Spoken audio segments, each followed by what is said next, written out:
Social loafing, goofing off when others can do the work. Bibb Platane, Kipling Williams, and Stephen Harkins coined the term social loafing to capture the idea that people may slack off in groups. In contrast to social facilitation, which is assumed to involve arousal caused by the presence of others, social loafing is assumed to involve relaxation or reduced motivation, caused by believing that one's personal contribution is unidentifiable. This group has just been assigned to work together on a social psychology project. If you look closely, you may be able to identify who the social loafer is. Okay, so we have our project. We have to do this project on social loafing. And let's see, what do we have to do? We have to do a PowerPoint slide, presentation rather, and we need to do a written paper, and we have to videotape it for him. And what would you like to do, Ryan? Well, I can do the video part. I mean, I have a video camera, so when we get together to do that part, I can definitely take care of that. Good, good. And I'd like to do all the research for the material that we'll have to present on. And Mike, how about you? I can help out with the research. Okay.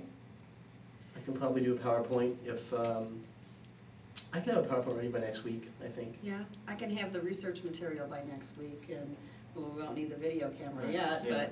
but. Well, I mean, do we need to do anything for the written part? Or? Yeah, I will bring in my research that I bring in, and I can make an outline of what I think is pertinent to put in the written report. Okay, well,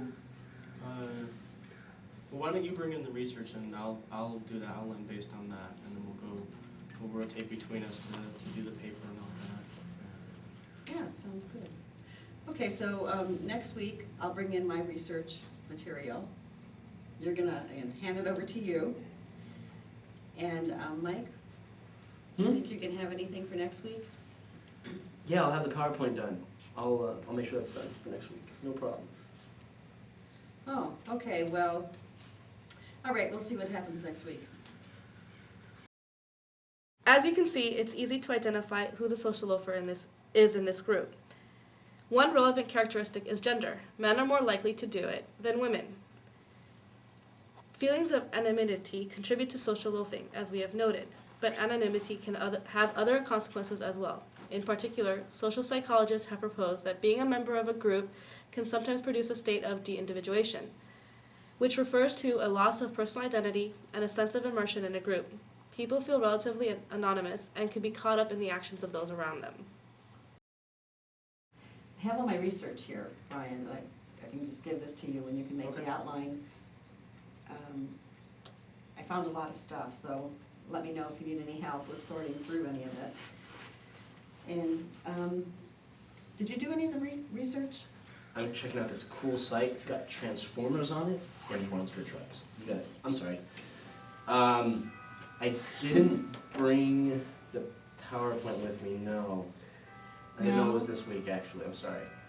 Oh, okay. Well, actually, we don't need the PowerPoint yet, so we still have a little bit of time. Okay, good, Yeah, good. yeah. But, Yeah, I mean, if we have it for next week, that's probably I can do it. probably good. I can do it by next week. Okay. I can All right. definitely do it by next Yeah, week. but I was really busy this week. I've had a lot of stuff to do, so. yeah, we should probably, we're gonna have to present that PowerPoint, so we should probably get to make arrangements to get together so that we can Of practice course, this. I would not just leave you guys hanging. I will definitely help out. I will take care of that. You've got it, 100% done. Not a Okay. problem. How about next Wednesday night? That should be fine, that should be fine. Yeah, is that enough time for you? Yeah, I mean, you know, whenever we need the stuff. If I put together an outline on this, do you guys wanna take different parts of it? Sure. For the paper part? Yeah, oh, definitely, definitely. Okay. Yeah, you can't do that whole thing, that's not fair. Well, I mean, I'll put together the outline and I'll email it out, you know, in the next couple of days, and then Yeah. next week we'll figure out which parts everybody wants to do. Yeah, and if you need any help with going through all that material, I'll certainly, volunteer to do that. Yeah, and since you're doing the outline, if you have any preference for anything, let us know. Okay. Since you're doing that much of it, that's a big part of it. Do you want me to email you any of her research for the PowerPoint? Yeah, stuff? send me all the info you have. That'd be good. Okay. That's good. How many PowerPoint slides do you think we should do? Probably 13. Yeah, probably about right. Is it supposed to, is it like 10 minutes, or how long is it supposed to be? I think he said 15, so. Okay. All right, well, All right, until next week. we'll see you Wednesday night. Well, gosh, he's about 5 minutes late. I really have other things I have planned for this evening. I thought we'd get together for this PowerPoint presentation for Yeah, about a half hour or so, and yeah, I mean, I just wanted to practice at least a couple of times to, yeah, and I Make sure really you have can't it. wait either. I mean, it's my daughter's birthday.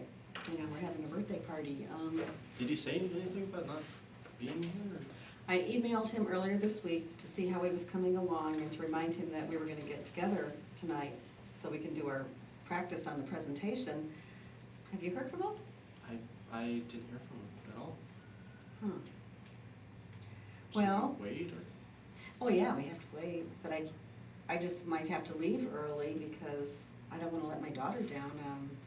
We did set this time aside just for that. I know Yeah. we gave him that time. Oh, let's wait a little bit. At this point, the project is not due today, but the preparation for the presentation is not done.